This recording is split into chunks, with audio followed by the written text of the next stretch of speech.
السلام عليكم ويا صباح الفل والياسمين عليكم. ازيكم عاملين ايه؟ يا رب تكونوا كويسين وفي احسن احوال. النهارده جايلكم بفيديو قوي جدا وهي اقوى تجهيزات لرمضان باذن الله هتعجبكم. النهارده هنبتدي كده فيديو النهارده كده بالصلاه على سيدنا محمد، اللهم صل وسلم وزد وبارك على حبيبنا محمد صلى الله عليه وسلم. ويلا بينا نبدا على بركه الله. واول حاجه هنجهزها مع بعض هي السمنه. انا جايبه هنا كيلو من الزبده دي جاموسي.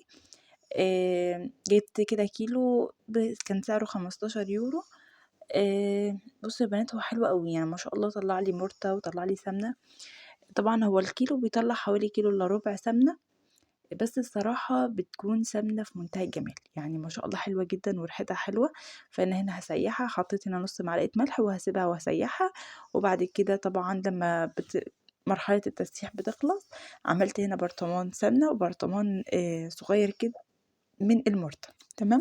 ودي من اهم الحاجات اللي انتي تعمليها في رمضان. طبعا رمضان بتبقي محتاجة حاجات تقوينا شوية، فالسمنة البلدي لو انتي هتعمليها حتى على السحور او هتعملي بيها الغدا بتاعك هيكون احسن، لان طبعا بيبقى الفترة بتاعت رمضان بتبقى محتاجين يعني غذا كويس شوية عن الايام العادية.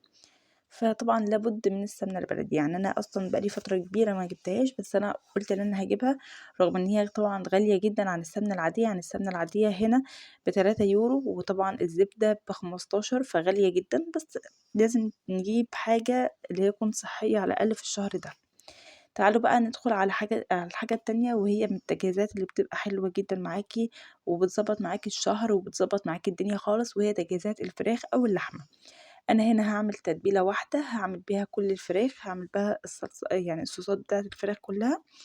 هعمل للشيش طاووق وللشاورما وفراخ البانيه والفراخ المشويه كمان. تمام.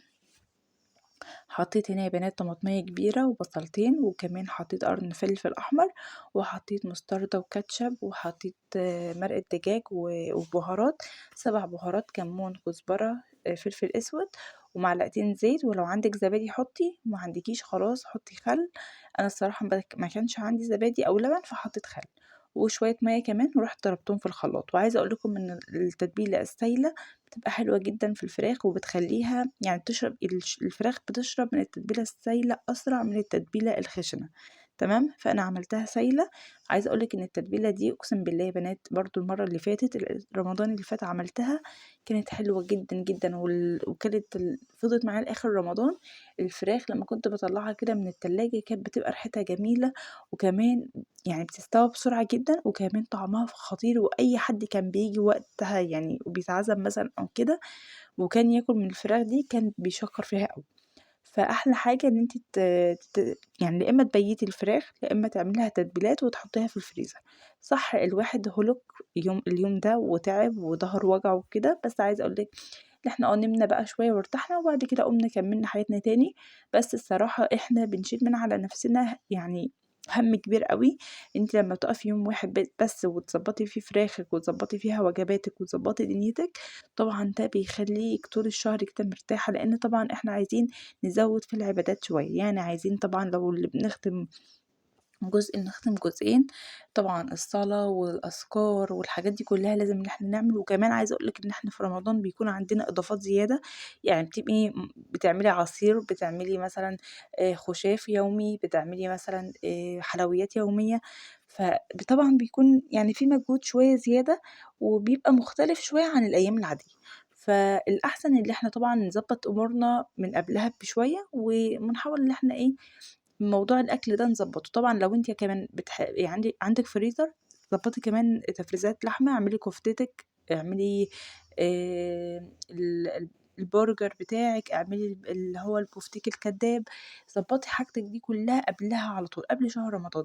بس صراحة انا عشان ما عنديش فريزر فانا اكتفيت بس بتتبيلات الفراخ وغسلها كويس اوي وكلام من ده. وقلت مش مشكلة اللحمة كده كده مقدور عليها، يعني موضوع اللحمة مش بتبقى محتاجة تتبل أكتر. وكمان يعني بصلتين وخلاص هنضربهم في الخلاط وهنصبع الكفتة وخلاص على كده. بس أنا الصراحة لو عندي مكان في الفريزر أنا هجيب اللحمة وهبتدي إن أنا أعملها بقى، أعمل منها كفتة الرز، أعمل منها كفتة الفريك، أعمل منها الكفتة العادية، أعمل منها كفتة البرغل، هعمل منها برجر، هعمل منها حاجات كتير جدا وأصناف كتير، وهعينها في أطباق وأحطها في التلاجة عندي. وقت ما أبقى عايزة أعمل الغدا هطلع على طول وهنشتغل على طول. وما تنسوش كمان عشان الناس اللي بيقولوا التفريزات لأ ومش عارفة إيه، ما تنسيش كمان إن إحنا رمضان ده جاي في البتاع في موسم الدراسة، فهيكون يعني إيه المجهود مجهودين. فبرضه هنحاول على قد ما نقدر إن إحنا نضبط الدنيا كده مع بعض. برضه هنا بقى من الحاجات المهمة جدًا اللي أنتِ تعمليها البقوليات. أنا الصراحة باحب جدًا إن أنا يعني أضبطها كده وأعينها تكون في الفريزر جاهزة عندي، أشد منها على طول وأطبخ. لإن أنتِ تسلقي الحاجة وبعد كده تعمليها طبخ يعني صلصة وفي حلة تانية، يعني مجهود بقى حلل كتير وحاجات من دي كتير. فأنا الصراحة على طول باعمل كده. أنا باجيب مثلًا نُص كيلو الفاصوليا، نُص كيلو اللوبيا، أي بقوليات عندي باجيبها وبانقعها ساعتين كده في مَيّة سخنة، مَيّة مغلية. وبعد كده باروح على طول إن أنا أغليها واخلّيها تستوي واسلقها كويس، وبعد كده اسيبها تبرد وأكيّسها في الأكياس بتاعتها واحطها في الفريزر بتكون جاهزة عندي على السِوَى على طول.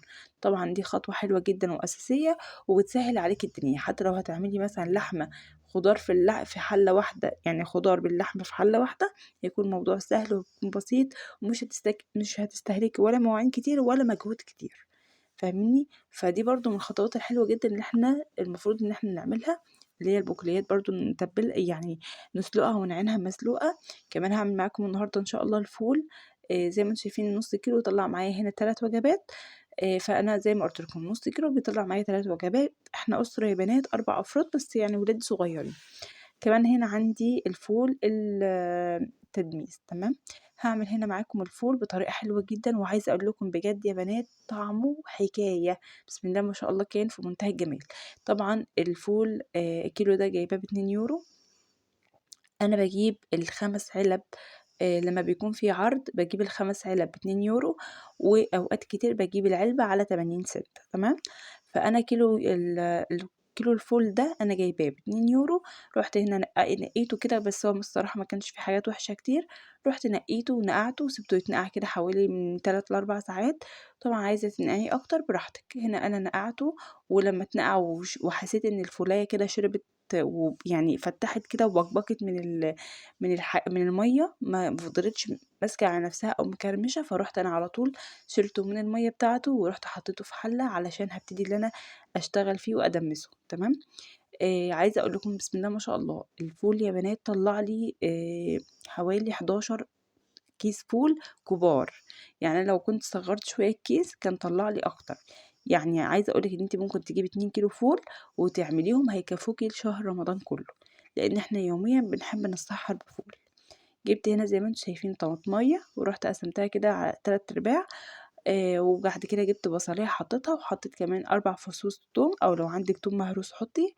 حُطّي معلقة كبيرة. وحطيت كمان قشور الليمون. ده برضه بيخلّي الوش ما يسوَدّش معاكِ. وحطيت له مَيّة مغلية. وعايزة أقول لِك لو أنتِ مش عايزة تحطّي له مَيّة مغلية في الأول عادي، حطّي له مَيّة عادية وسيبيه يغلي مع نَفْسه وكل حاجة تمام. بس لمّا تيجي تزوّديه لازم تزوّديه مَيّة مغلية، ما تزوّديهوش مَيّة ساقعة علشان ما يجلّدش معاكِ القشر تمام. فلازم عايزة تزوّديه بعد كده بتزوّديه مَيّة مغلية تمام. أنا بسم الله ما شاء الله ما احتجتش إن أنا أزوّده. آآ يعني هو كان بسم الله ما شاء الله مضبوط جدًا معايا وكان طلع معايا زي الفل. وعايزة أقول لِك بجد طلع بعد كده حكاية.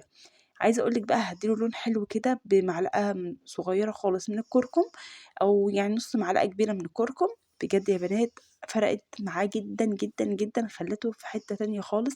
اللون بتاعه في منتهى الجمال، شكله حلو جدًا. وهتشوفوا معايا أنا عملت معاكم كده طبق وهتشوفوا معايا شكله في الآخر. بُصّوا بقى بسم الله ما شاء الله الفولاية عاملة إزاي. يعني بُصّوا اضغطوا عليها كده ما شاء الله تطلّع كده اللي فيها بسم الله ما شاء الله كانت زي الفل. رُحت حُشت قشر البرتقان ده كلّه. قشر سوري معلش الليمون. ورُحت ضربته بقى ال الفول ده بتاعي كلّه في الهاند بلندر. عايزة تضربيه في الخلاط براحتك، عايزة تهرسيه كده بالهراسة براحتك. بس الصراحة يعني الهاند بلندر سهل وبيسهّل الموضوع. وطبعًا أنا عايزة أقول لِك إن هو ما اتضربش ضرب ناعم، ناعم، ناعم لأ. ضرباه اللي هو الضرب العادي. اللي هو وسط، يعني أكتر من الوسط شوية تمام. هتشوفوه برضه معايا يعني بسم الله ما شاء الله. وكان في برضه اللي ناعم وفي برضه بعد القشرة كده. بس طبعًا ده أحلى حاجة في الفول أصلًا إن هو يتساب معاه شوية قشرة كده. بُصّوا ضربت كده بسم الله ما شاء الله، وعايزة أقول لِك الحلة بسم الله ما شاء الله كانت مليانة، دي حلة مقاس 24 كانت مليانة بالشكل ده وطلّعت لي 11 كيس كبار، يعني 11 كيس محترمين.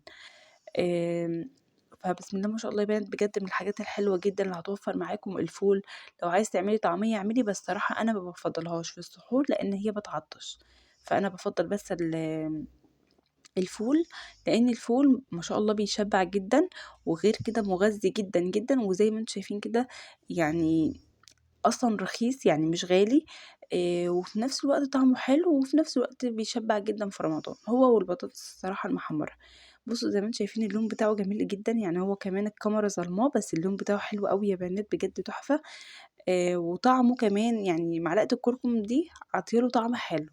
وكمان الليمون أعطي له طعم حلو جدًا، جدًا، جدًا. وبُصّوا بقى بعد كده لو أنتِ عايزة تزوّدي الكمية ببصل بقى وتوم وطماطم وكده تزوّدي براحتك. بس صراحة أنا قُلت إيه هاعمله بالشكل ده، وهاعمل شوية اللي هو الفول الكتير شوية في الأكياس، عشان أنا أصلًا مش باحبه أوي بالطماطم والحاجات دي، أنا باحبه بس بالبهارات وحتة سمنة عليه وخلاص على كده، ممكن أحط له عصرة ليمونة أو بس يعني معلقة صغيرة خالص من الطحينة، يعني ما باحبش أكتر. يعني كنت الأول باحب أعمله بالتوم والطماطم والكلام من ده، بس الصراحة ما عُدتش، يعني جه لي فترة كده لأ أنا عايزة آكله كده من غير أي حاجة. فعايزة أقول لكم ما شاء الله كيلو فول لو أنتِ في مصر بتجيبي كيلو الفول مثلًا دلوقتي ب40 جنيه، فهو هيطلّع معاكِ مثلًا قولي 15 كيس، 15 كيس الكيس من ده ب10 جنيه، فيعني 150 جنيه. قولي مثلًا أنتِ جبتِ له مثلًا جبتِ كيلو الفول ب40 جنيه، جبتِ كمان يا ستي الطماطمية والبصلة والتوم والليمون ومش عارفة قولي كمان ب10 جنيه يعني 50، قولي كمان استهلكتِ له 20 جنيه غاز، يعني 70 جنيه يعني وفّرتِ اللهم صل عليكِ يا نبي، وفّرتِ 80 جنيه تمام، وطبعًا لو أنتِ جبتِ 2 كيلو فول هياخد نفس كمية الغاز، فهيكون برضه توفير أكتر، ويكون عندِك الكمية أكبر تمام، فهيوفّر معاكِ يعني كتير أوي، الحاجة أمّا تتعمل في البيت بتكون أنضف وأحسن، وكمان بتوفّر معاكِ فلوس ويعني مجهود برضه فاهماني؟ يعني إنِّك أنتِ مثلًا كل يوم هتنزلي من بيتِك وتلبسي وتروحي المطعم اللي جنبِك أو المطعم اللي بعيد شوية تجيبي فول وطعمية وتيجي، ده مجهود عليكِ. وفي نفس الوقت الحاجة وهي في البيت بتبقى حلوة، يعني تحسّي إن في بركة كده في البيت، تحسّي إن أنتِ بيتِك مستور، يعني ده من أهم الحاجات اللي أنا باركّز عليها، إن يكون الحاجات في بيتنا ويكون بيتنا كده مستور دايمًا بالخير. بُصّوا عملت هنا طبق كده حلو لينا عشان هافطر بيه واوريه لكم كمان، ورُحت وريتكم كده الفول بسم الله ما شاء الله يا بنات لونه جميل وطعمه كان في منتهى الجمال. كمان عملت معاكم الزبادي بس غلطت غلطة كده ضيّعته الصراحة معايا، فما كمّلتوش معاكم. يعني رُحت عملت الزبادي بس الصراحة للأسف يعني عملت غلطة وهي إن أنا حطيته سُخن شوية، هو ما ينفعش إن هو يتحط سُخن شوية يا بنات لازم يتحط زي دمعة العين، فهو شرّش معايا. بس خير يالّا الحمد لله ما حدش بيتعلّم بالسهل، مع إن أنا كنت في مصر كنت باعمله كان بيطلع حلو جدًا، بس أنا مش عارفة إيه اللي حصل كده وفجأة يعني غلطت الغلطة دي. بُصّوا عملت هنا طبق الفول بقى القمر بتاعي ده، كان في منتهى الجمال، ورُحت حطيت له كده شوية ملح وشوية كمون وشوية كزبرة، شوية فلفل أسود وبس على كده، بجد طلّعوا معايا الفول في منتهى الجمال، تمام؟ طبعًا أنا عايزة أقول لِك الزبادي أنا عملته الطريقة المعتادة، وكنت عاملاه بالفراولة بالجيلي بتاع الفراولة، وكان شكله حلو جدًا وكان ريحته جميلة، بس للأسف هو شرّش معايا لإن كان البتاع كان سخن شوية، تمام؟ فما عرفتش بقى اللي أنا أصلًا بيتهيأ لي ما نزّلتوش كمان معاكم. تعالوا هنا بقى نروح نعمل الشربات، عندي هنا كيلو من السكر، ودي من التجهيزات اللي أنا باحب أعملها في رمضان بالذات اللي أنا هاعمله للكنافة والحاجات اللي هي محتاجة شربات دقيق وساقع، فأنا هاعمل هنا كيلو سكر، طبعًا البسبوسة أنا هاسيبها زي ما هي، لإن البسبوسة بتبقى عايزة شربات وقتي وبيكون عايزاه سخن، وبيكون عايزاه خفيف كمان، فهنا أنا عندي بسم الله ما شاء الله كيلو سكر طلّع لي 4 كوبايات سكر، هاحط عليهم 3 كوبايات وربع كده من مَيّة، وهاحط عليهم عصرة ليمونة كبيرة، وهاحط عليهم كيسين فانيليا وهاحطهم على النار تمام. أول ما يغلوا هانزل عليهم بالفانيليا وهاسيبهم 5 دقايق كده، من 5 ل7 دقايق على حسب النار اللي عندك، وبعد كده خلاص على كده هابتدي إن أنا بقى إيه أحطهم في برطمان وأعينهم في التلاجة عندي للحلويات بقى عامةً، الحلويات بقى اللي هي الكنافة والقطايف ولقمة القاضي، الحاجات دي كلها بتبقى محتاجة شربات ساقع، فالأحسن إن أنتِ تعمليه وتجهزيه، وطبعًا بتشيل من عليكِ حمل كبير. طبعًا البسبوسة بتبقى محتاجة الشربات سخن مقدور عليها، وأصلًا بتبقى محتاجاه خفيف، يعني هيتعمل بسرعة، وطبعًا البسبوسة بتكون لها إيه تكات وحركات تانية غير يعني غير الحاجات دي، غير بقية الحلويات الشرقية. هنا رُحت حطيته كده سِبته يبرد خالص، ورُحت حطيته في برطمان حلو كبير كده، وقفلت عليه وعينته في التلاجة عندي، وقت طبعًا ما أحب إن أنا أستخدمه هاطلّعه على طول وهاستخدمه. فكده يا بنات أكون وصلت معاكم للنهاية، يا رب يكون الفيديو عجبكم، يا رب كده تكونوا استفدتوا منه بأي حاجة، أشوفكم إن شاء الله فيديو